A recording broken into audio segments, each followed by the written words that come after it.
दिन होना चाहिए मंगलवार, फोड़कर उसके अंदर का फल निकालकर उस फल को शिवलिंग पर चढ़ाकर 1 लोटा जल शंकर भगवान को समर्पित कर दिन होना चाहिए मंगलवार। कौन सा दिन होना चाहिए? जम के बोलो जरा, मंगलवार समर्पित करो। उसके बाद में आप विवाह के लिए अगर समर्पित करें हैं तो विवाह में देरी नहीं होगी। व्यवसाय और व्यापार के लिए या नौकरी के लिए समर्पित करें हैं तो उसमें देरी नहीं होगी। एक पत्र में आया है, सुन लीजिए, बड़ा सुंदर संवाद है। शिव महापुराण की कथा कहती है, मंगलवार को अगर शिव जी के मंदिर में, शंकर के मंदिर में जाकर 1 लोटा पानी चढ़ाया जाता है तो हमारे कार्य में उन्नति होती है।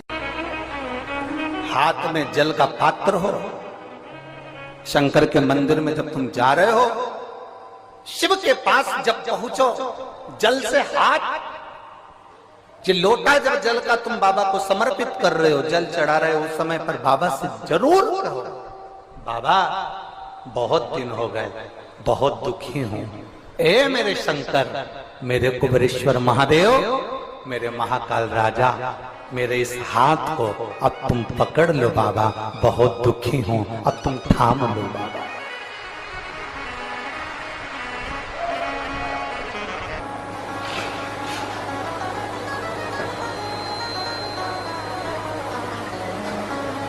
शिव महापुराण की कथा यहां तक कहती है कि यदि आप कोई मंत्र, साधना, व्रत, उपास कुछ भी नहीं जानते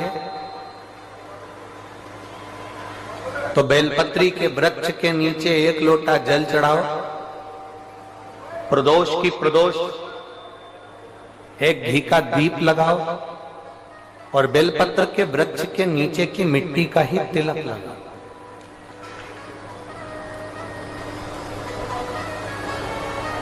बेलपत्र के वृक्ष के नीचे की ही मिट्टी का तिलक। कथा हमको कहती है कि भगवान कभी भी सामग्री का भूखा नहीं रहा, भगवान भोलेनाथ भाव का भूखा रहा। भगवान शंकर को रिझाने के लिए सामग्री की जरूरत नहीं है। कोई चीज तुम पशुपति व्रत करने के लिए गई हो, थोड़ा सामान तुम्हारा घर पर छूट गया, मान लो तुम्हारा कंकु, रोली, मोली, चंदन, हल्दी कुछ घर पर छूट गया, बस एक चीज ना छूटे, जो 6 दिए हैं वो और प्रसाद के 3 हिस्से। जो प्रसाद तुम लेकर जा रहे हो उसके 3 हिस्से करने का सामान वो छूटना नहीं चाहिए। बाकी का तुम्हारी मोली घर पर छूट गई, रोली घर पर छूट गई, चंदन घर पर छूट गया, अगर तगर घर पर छूट गया, कपूर घर पर छूट गया, लोटा पानी का घर पर छूट गया, कोई सामान तुम्हारा घर पर छूट गया, चल जाएगा, बिल्कुल चलेगा। तुम उसमें चिंता मत करना कि मेरी थाली में ये नहीं। गणगौर की पूजन करने जाती हैं माताएं, इधर गणगौर होती है कि नहीं होती हमको नहीं मालूम। गणगौर की जब पूजन करने माता जाती हैं, तीज का पूजन करने जाती हैं, देवी का पूजन करने जाती हैं, चतुर्थी का पूजन करने जाती हैं, किसी देवी देवता का पूजन करने जाती हैं, पूजन की थाली में दूसरे की थाली में देखती हैं कि बहुत सारा सामान है, मेरी थाली में ये चीज नहीं है, तो उसको याद आती रहती है, मैंने तो भगवान को ये चढ़ाया ही नहीं, मैं तो भगवान को ये दे ही नहीं पाई, मैं तो भगवान को ये दे नहीं पाई, मेरे पास तो ये सामान है ही नहीं, उसकी चिंता में लग जाती है। शिव महापुराण की कथा कहती है, जो देवी देवता ने आपके हाथ से बुलवाना था वो सामान देवी देवता ने अपने हाथ से बुलवा लिया, अब चिंता करने की जरूरत नहीं। आप ये टेंशन मत लो कि मेरी थाली में ये नहीं है, मेरी थाली में ये है, ना ना, आप तो भगवान के भरोसे छोड़ दो कि तूने जो कहा मैं वो लेकर आ गई, तूने जो मुझे बुद्धि दी उस बुद्धि से मैं लेकर आ गई, तूने जो मुझे आज्ञा करी मैं वो लेकर पहुंच गई। अब मेरे पास में ये नहीं कि मैं ये भूल गई, मैं ये रह गया।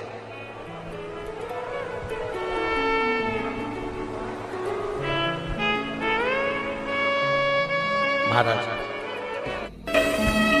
कोई व्यापार नहीं चलता हो, दिक्कत आ रही हो तो हनुमान जी के दूसरे नंबर का भाई गतिमान का स्मरण करो, हनुमान जी के उल्टे पांव का सिंदूर लाकर गतिमान का नाम लेकर स्वस्तिक बना दिया जाए व्यापार वाली जगह पर, तो व्यापार अच्छा चलने लगता है। महाराज, कोई व्यक्ति पैसा खा गया, नहीं दे रहा, बहुत परेशान हो गए, मांग मांग कर दे गए, नहीं दे रहा, हाथ जोड़ लिए, पांव जोड़ लिए, सब कुछ कर लिया, नहीं दे रहा, तो हनुमान जी के तीसरे नंबर का भाई रतिमान, रतिमान, गतिमान रतिमान, रतिमान का नाम लीजिए, पीपल के पत्ते पर लाल सिंदूर से जो व्यक्ति पैसा लेकर गया उसका नाम लेकर बहते हुए पानी में अपनी कामना कर रतिमान का नाम लेकर छोड़ दीजिए। 15 दिन में रतिमान ऐसी उतावली मचाता है कि उसको हाथ जोड़कर वो खुद फोन लगाकर बोलता है भैया तेरा मैं पैसा लौटा दूंगा। रतिमान का स्मरण किया जाता है। रतिमान, ध्यान दीजिएगा, पंचमुखी हनुमान का एक स्मरण, पंचमुखी हनुमान का एक भाव। महाराज जैसे बहुत ज्यादा तकलीफ अगर व्यक्ति को हो गई है, बहुत कष्टमय जीवन चल रहा है, हार गए हर जगह से और तकलीफमय जीवन चल रहा है, तो पंचमुखी हनुमान का एक शिव महापुराण का और स्कंद पुराण का एक बड़ा सुंदर मंत्र है। उस मंत्र को आप सब एक बार हमारे साथ में बोलें। ओम नमो हनुमते रुद्र अवताराय सर्व शत्रु संहारणाय सर्व रोग हराय सर्व वशीकरणाय रामदूताय स्वाहा। बस इस मंत्र को हाथ में काली तिल लेकर, एक जौ लेकर और गूगल लेकर, थोड़ा सा इसमें गाय का घी डालकर, कंडे को या अग्नि को जलाकर इस मंत्र का 11 बार 21 बार जाप कर कर अपनी कामना कर कर छोड़ दीजिए। कैसा भी रोग हो, बीमारी हो, कष्ट हो, दुख हो, तकलीफ हो, 21 दिन के अंदर वो आनंद आना प्रारंभ कर देता है। इस मंत्र, स्कंद पुराण का, शिव महापुराण का यह मंत्र मूल पंचमुखी हनुमान सुख देंगे। और एक और चीज याद रखिए महाराज, यदि कोई काम के लिए जा रहे हो, कोई व्यापार के लिए जा रहे हो या नौकरी करने के लिए जा रहे हो और लगी नहीं रही, बहुत तकलीफ पा रहे हो, सर्विस ही नहीं लग रही, बहुत कष्टमय हो गया, तो निवेदन करूंगा 5 पीपल के पत्ते पर बेसन के 5 लड्डू घर में बने हुए, गाय के घी के 5 लड्डू रख लो। उस लड्डू के बीचों बीच एक आटे का दिया और उसमें तिल्ली का तेल डालकर इसी मंत्र का प्रयोग कर कर पंचमुखी हनुमान का किसी भी हनुमान के मंदिर में जाकर, दक्षिण मुखी हनुमान के मंदिर में जाकर उसको रख कर आ जाइए। इसके बाद आप उस काम के लिए जाइए, आपका काम सफल हो जाएगा। आपको किसी को नहीं कहना पड़ेगा कि हाथ जोड़ना नहीं पड़ेंगे, किसी के पांव नहीं पड़ना पड़ेंगे, तुरंत काम होगा। बस इस मंत्र का स्मरण कर कर पंचमुखी हनुमान का भूतेश्वर जो मंत्र है वो सुख देने वाला। पूरी दुनिया का कोहिनूर हीरा है संस्कार, हमारी सभ्यता, हमारी वृत्ति। माता पिता कितने अरमान से पढ़ाते लिखाते हैं। 20 वर्ष तक माता पिता पढ़ा लिखा कर बेटे को राम बनाने की चेष्टा करते हैं। कितने वर्ष तक? 20 वर्ष तक।